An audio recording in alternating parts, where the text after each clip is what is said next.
ಹೆಂಡತಿ ಹಾಗೂ ಗೆಳೆಯನ ಬಗ್ಗೆ ಅನುಮಾನ ಪಟ್ಟು ಸ್ನೇಹಿತನನ್ನ ಕೊಲೆ ಮಾಡಿದ ಪ್ರಕರಣಕ್ಕೆ ಸಂಬಂಧಪಟ್ಟ ಹಾಗೆ 3 ಮಂದಿ ಆರೋಪಿಗಳನ್ನು ಬಂಧಿಸಲಾಗಿದೆ. ಹಾಸನದ ಸಂತೆಪೇಟೆ ಬಳಿ ನಡೆದಿದ್ದ ಕೊಲೆ ಪ್ರಕರಣ ಇದಾಗಿದ್ದು, ಲೋಕೇಶ, ದಿಲೀಪ, ಮದನ್ ಬಂಧಿತ ಆರೋಪಿಗಳಾಗಿದ್ದಾರೆ.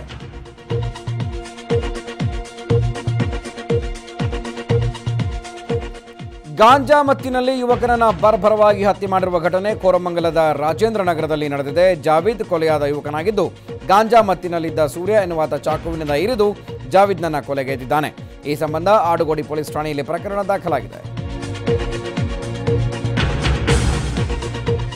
ಬೆಂಗಳೂರಿನಲ್ಲಿ ಎಎಸ್ಐ ಆತ್ಮಹತ್ಯೆಗೆ ಶರಣಾಗಿದ್ದಾರೆ. ಆಡುಗೋಡಿಯ ಸಿಎಆರ್ ವಿಭಾಗದ ಎಎಸ್ಐ ದಯಾನಂದ ನಿನ್ನೆ ತಡರಾತ್ರಿ ಕ್ವಾರ್ಟರ್ಸ್ನಲ್ಲಿ ನೇಣು ಬಿಗಿದುಕೊಂಡು ಆತ್ಮಹತ್ಯೆಗೆ ಶರಣಾಗಿದ್ದಾರೆ. ಕಳೆದ 4 ತಿಂಗಳ ಹಿಂದೆ ದಯಾನಂದ ಪುತ್ರ ನಾಪತ್ತೆಯಾಗಿದ್ದು, ಪುತ್ರನ ಸುಳುಹು ಸಿಗದೆ ಮನನೊಂದಿದ್ದ ದಯಾನಂದ ಆತ್ಮಹತ್ಯೆಗೆ ಶರಣಾಗಿದ್ದಾರೆ. ಈ ಸಂಬಂಧ ಆಡುಗೋಡಿ ಪೊಲೀಸ್ ಠಾಣೆಯಲ್ಲಿ ಪ್ರಕರಣ ದಾಖಲಾಗಿದೆ.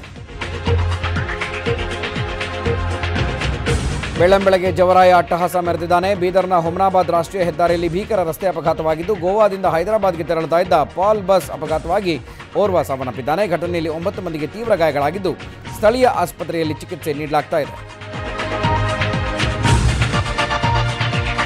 ನಿಂತಿದ್ದ ಲಾರಿಗೆ ಕಾರು ಡಿಕ್ಕಿ ಹೊಡೆದ ಪರಿಣಾಮ ಕಾರಿನಲ್ಲಿದ್ದ 2 ಸಾವನ್ನಪ್ಪಿರುವ ಘಟನೆ ಬೆಂಗಳೂರು-ಮಂಗಳೂರು ರಾಷ್ಟ್ರೀಯ ಹೆದ್ದಾರಿಯ ಸೋಲೂರು ಬಳಿ ನಡೆದಿದೆ.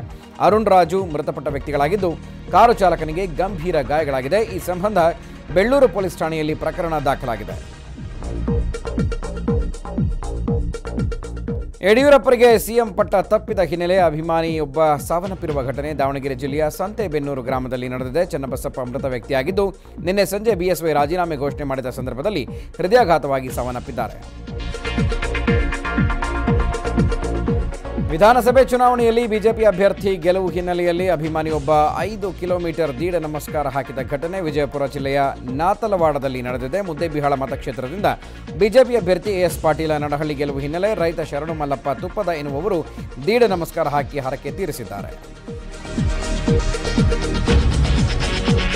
ಸಿಡಿಲು ಬಡಿದು ಕೇರಳ ಯುವಕ ಸಾವನ್ನಪ್ಪಿರುವ ಘಟನೆ ಶಿವಮೊಗ್ಗ ಜಿಲ್ಲೆಯ ಕೊಡಚಾದ್ರಿಗಿರಿಯಲ್ಲಿ ನಡೆದಿದೆ. ವಿಷ್ಣು ಮೃತ ಯುವಕನಾಗಿದ್ದು, ಕೊಡಚಾದ್ರಿಗೆ ಟ್ರೆಕ್ಕಿಂಗ್ ಬಂದಿದ್ರು.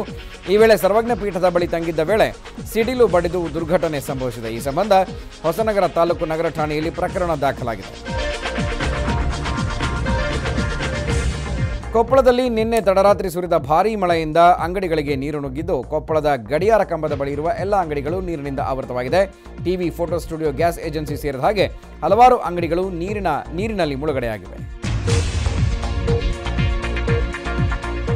ದಾವಣಗೆರೆಯಲ್ಲಿ ಕಳೆದ ರಾತ್ರಿ ಸುರಿದ ಭಾರೀ ಗಾಳಿ ಮಳೆಗೆ ಸಾವಿರಾರು ಅಡಿಕೆ ಮರಗಳು ಧರೆಗುರುಳಿವೆ. ದಾವಣಗೆರೆ ತಾಲೂಕಿನ ಬಾಡ ಅಣಬೇರು ಗ್ರಾಮದಲ್ಲಿ ಘಟನೆ ನಡೆದಿದ್ದು, ಗಾಳಿಯ ರಭಸಕ್ಕೆ ಫಸಲಿಗೆ ಬಂದಿದ್ದ ಅಡಿಕೆ ಮರಗಳು ನೆಲ ಕಚ್ಚಿವೆ. ಇದರಿಂದಾಗಿ ರೈತ ಕಂಗಾಲಾಗಿದ್ದಾನೆ.